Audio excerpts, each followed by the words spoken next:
I feel really split about this result. It's better than losing, but given up until this game, Mexico has always scored versus Japan every time they have played them. This team underperformed offensively, especially the starting wingers.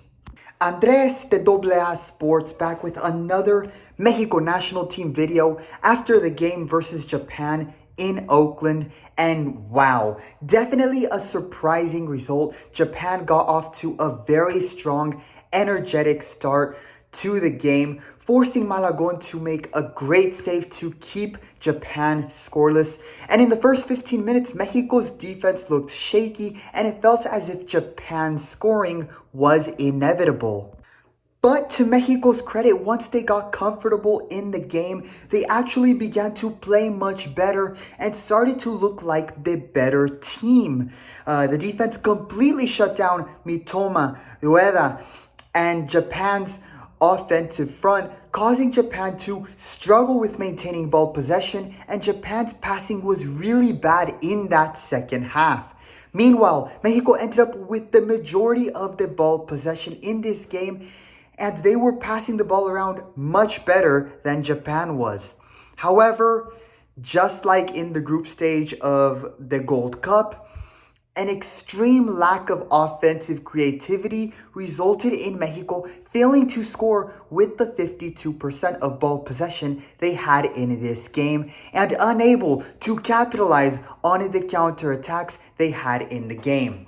Raul Jimenez was really the only player who was active offensively and playing well in that regard. Unfortunately, the starting wingers gave him no help, performing poorly in this game. All of this adding up to a 0-0 draw where Mexico kept a team with a lot of players in the European top 5 leagues scoreless, which is very good, but at the same time, for the first time in Mexico's national team history, in games versus Japan, Mexico also failed to score a goal. Final score, a 0-0 draw. Here are Mexico's performance grades for this game. Goalkeeper, A. Luis Angel Malagon was the starting goalkeeper and he made 2 good saves in a clean sheet performance for him.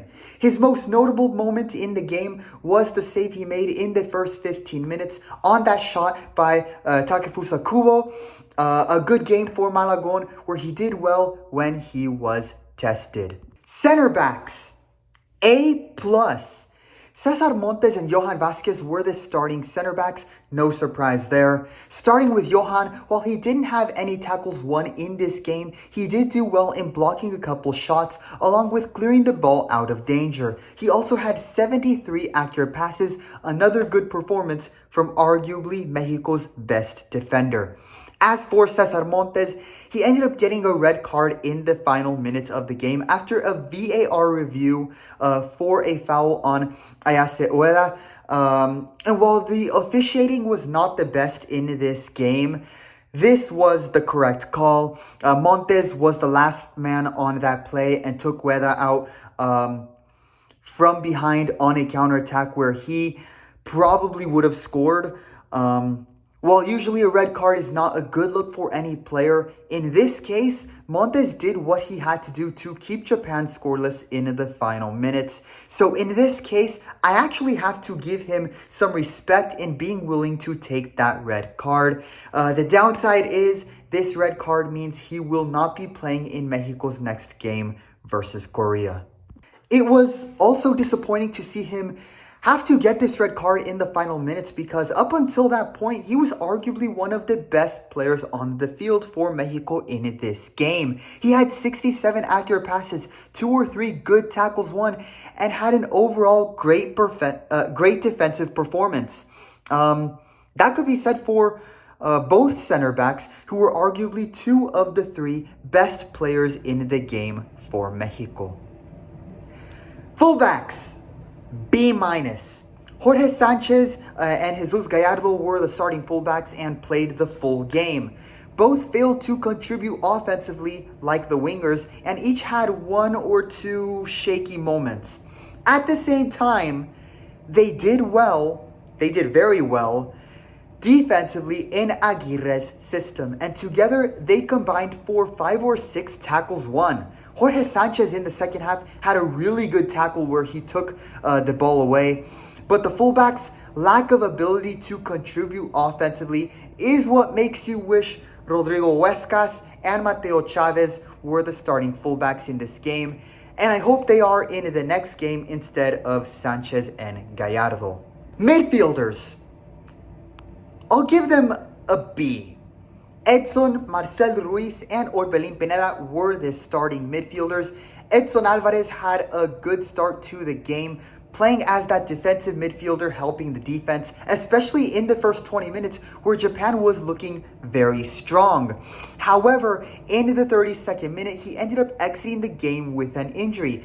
It is not confirmed what he injured or how severe it is, but it did look as if it was a possible hamstring injury. If that's the case, it will likely mean he won't be able to play on Tuesday versus Korea, which will feel like a big loss for Mexico in the midfield within this starting 11. It's a shame, and hopefully he does have a quick recovery.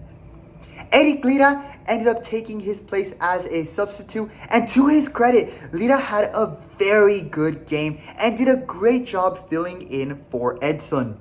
He had a lot of takeaways and did well in being quick to pass the ball to an open teammate once taking the ball away from his opponents.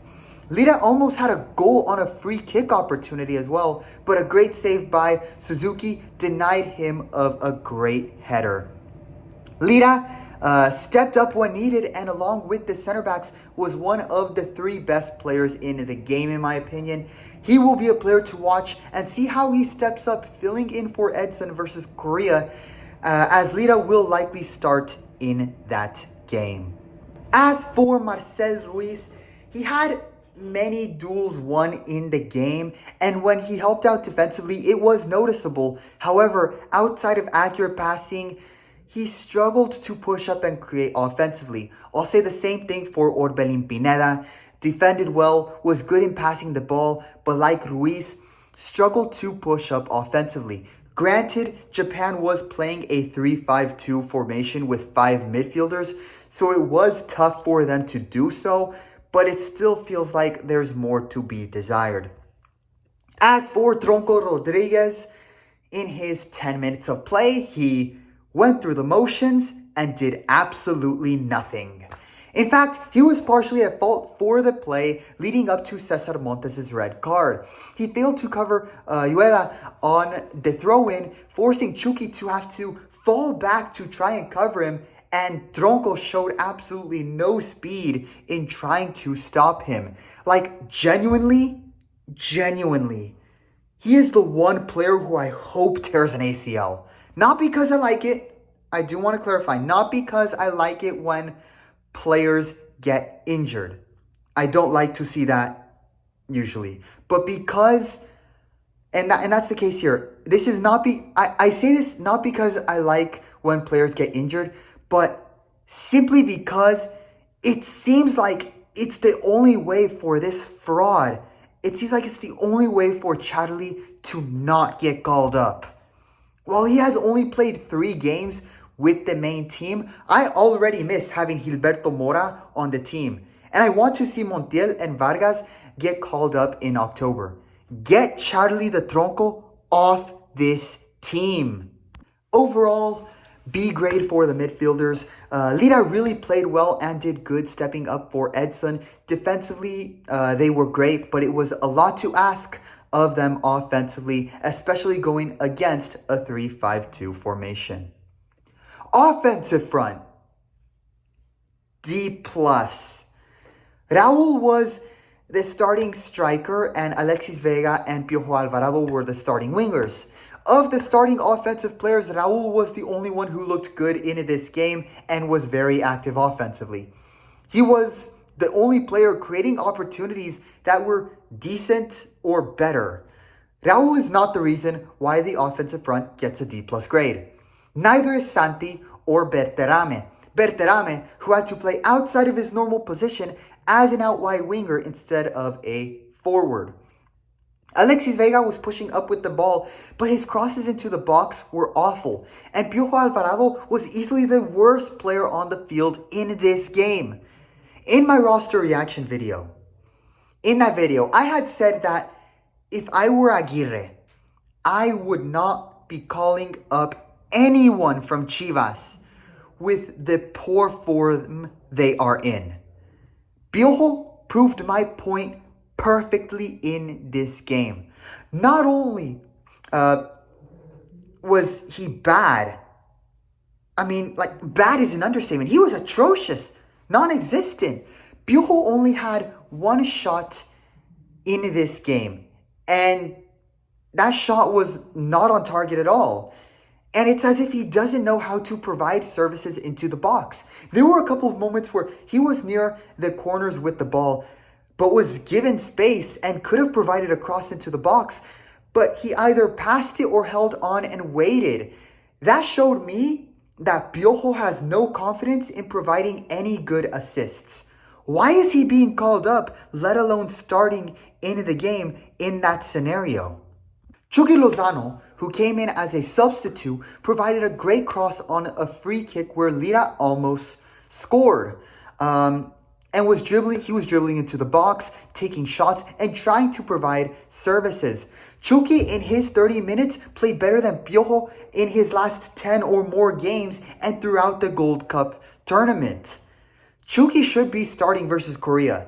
Yes, it has reached a point where an in-form Mexican MLS player is a better option than Chivas players right now. Chucky should be starting in the next game, and Piojo, along with any and all Chivas players, should not be called up until they show massive improvements in their form at the club level. As for the offensive substitutes, specifically Santi Jimenez and Germán Berterame, they struggled in this game without a doubt. However, it really wasn't their fault, especially with how bad the wingers played and the lack of creativity offensively. A lot was asked of Berterame, who replaced Piojo as the winger on the right side when he is normally a striker. For all things considered, he actually played well given he was playing outside of his normal position. He had one shot in this game that went just wide of the net. But the major takeaway from this game is that the winger positions have become a problem for Mexico. In October, Aguirre needs to call up better wingers, like Osiel Herrera, who has been excellent for Tigres and is a better option than Piojo Alvarado. Head coach, B. Javier Aguirre, to his credit, once again established a strong defense that not only completely shut down Japan's offensive front, but also resulted in his team having the majority of the ball possession. They shut down the offense of their opposition, and majority ball possession, that's really good to have in a football match. However, he has still not yet successfully addressed the team's lack of creativity on offense. When Japan began to struggle in the second half and Mexico started to push up more, he should have subbed out Gallardo and Sanchez and put in Huescas and Chavez, the two fullbacks who can contribute offensively. He should have also started Chucky alongside Raul Jimenez. The defense under Vasco Aguirre is not a problem, by no means. In fact, that's the biggest strength of the Mexico National Team.